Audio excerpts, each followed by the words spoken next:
This week, our colleague Peter Stefanovic released his special investigation, Are We Ready for War? And it was compelling television. So compelling that it has prompted a direct scolding from the Chinese Communist Party, which in my opinion is just another example of how a foreign power is attempting to control our discourse. If you missed Stefanovic's documentary, here's a quick recap. Because we've fundamentally been at peace for 80 years, many people find a serious war beyond their comprehension. Ask the Ukrainians. We would probably be looking at losses that we haven't seen since the Second World War. Peter Stefanovic takes you to the heart of one of the most contested regions on Earth. This is the front line between democracy and dictatorship. With extraordinary inside access. The United States will go to war in order to protect Taiwan. Would we then potentially get attacked? Australia could be the next target. What would war look like in this region? I think it'd be far worse than anything in the 20th century. We must prepare for the worst case. Would it be World War III? I think it would be. Now, we will broadcast this documentary right here on Sky directly after the show tonight, and it's also available for free in full on skynews.com.au, and I encourage everyone to watch. China's state-owned propaganda mouthpiece, the Global Times, however, was infuriated by that investigation, which tells you it really is worth watching. They wrote, "It's not surprising that a media outlet like Sky News Australia has increased its hype on the so-called China threat at the present critical juncture in bilateral relations." Chen Hong, the director of the Australian Studies Centre at East China Normal University, believes that the current improvements of China-Australia relations has incurred strong reaction from some anti-China forces in Australia who want to impede the proactive process by trying to rewind progress of history. Well, it was a rather hilarious take on such a serious issue. In the wake of revelations about China's widespread spying operation, which has led to surveillance balloons being deployed all across the North Americas, China has attempted to downplay the serious questions raised in our investigation by dismissing it as trivial hype. You might remember some disgusting reporting from the Global Times during the COVID-19 pandemic, when Australia dared to stand up to the communist superpower.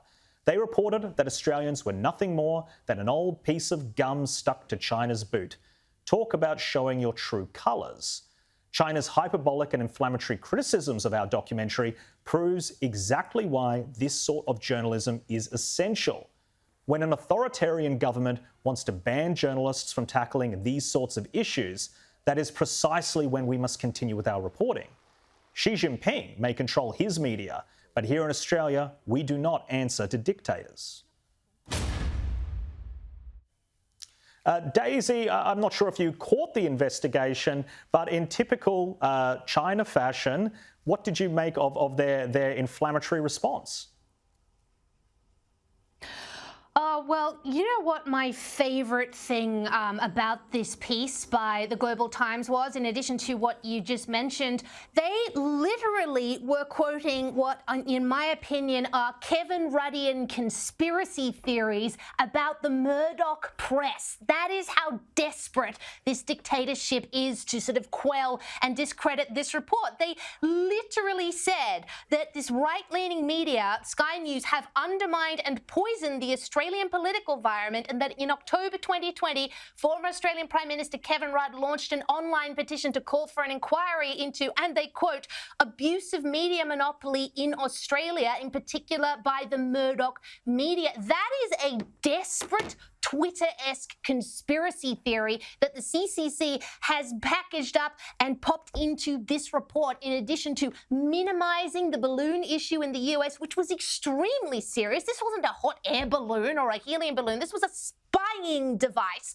over a very, very sensitive area in the US.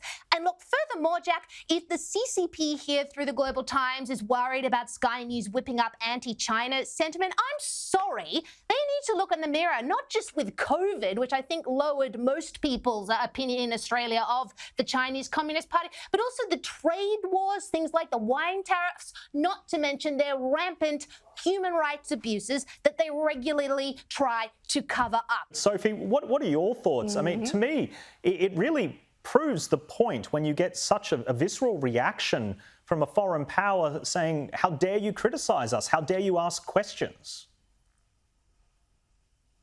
Well, it was fabulous that they were tuning into Sky News Australia. More viewers, the better. However, they've obviously been very upset by this, Jack, which says to me there's some very good reporting in this documentary because they're extremely upset about it, remembering that this is effectively the publicity department of the Chinese Communist Party that's put out this opinion piece. And as Daisy noted, they were really commending Kevin Rudd in the piece for his conspiracy theories about the Murdoch press. So I really found the whole piece quite comical, and I thought it really has hit a raw nerve for them to really hit back hard and be so upset by this documentary. So clearly the documentary is having an impact because, as I often say, Jack, the truth hurts. Well said, Sophie.